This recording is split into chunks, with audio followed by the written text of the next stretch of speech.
Hello, it's Peter Merrick, and I'm at the Scripps Hospital in La Jolla right now. I just dropped off of a friend. Most people don't know that San Diego is the world capital for biotechnology. At UCSD, the University of California, San Diego, back in 1969, Jonas Salk, the creator of the polio vaccine, relocated to San Diego, and they created just for him the Jonas Salk Institute. And for many of you who have been participating and dealing with, let's say, the nanoparticles, it was created here in San Diego.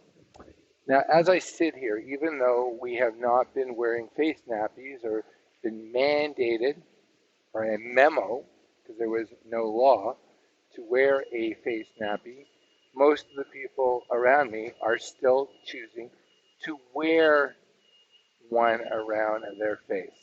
Now, over the last 30 months, I can understand people being very frightened of something they can't see, just like many people are frightened of the dark. However, I've also come to the conclusion, and I've made a conscious decision for myself, that most people who are frightened of something they can't see have put off their lives, hidden from life. And you know why they've done that? Because they've never lived their life. See, we all will lose the war. And that war is eventually you and I will not be here. We will not be in our physical body.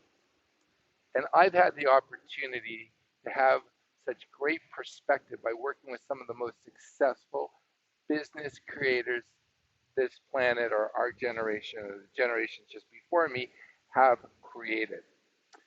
And I have to share with you, none of them can take it with them. I remember one of my mentors brought me to a senior's home.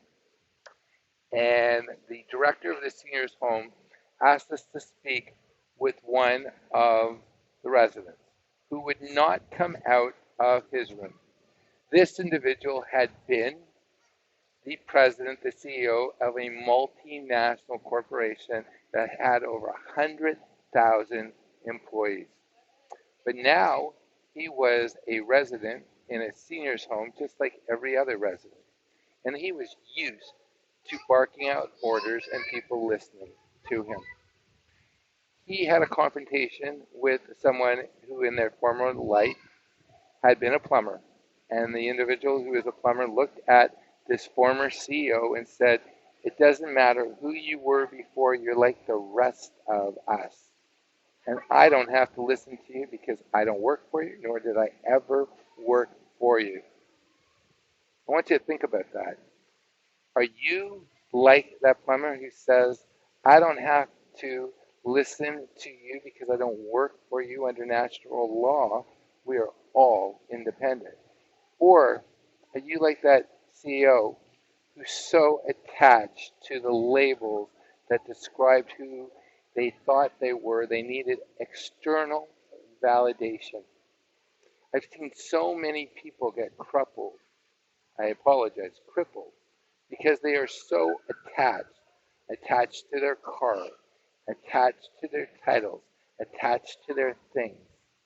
Well, if everything was to go to shit, what would you want to hold on to?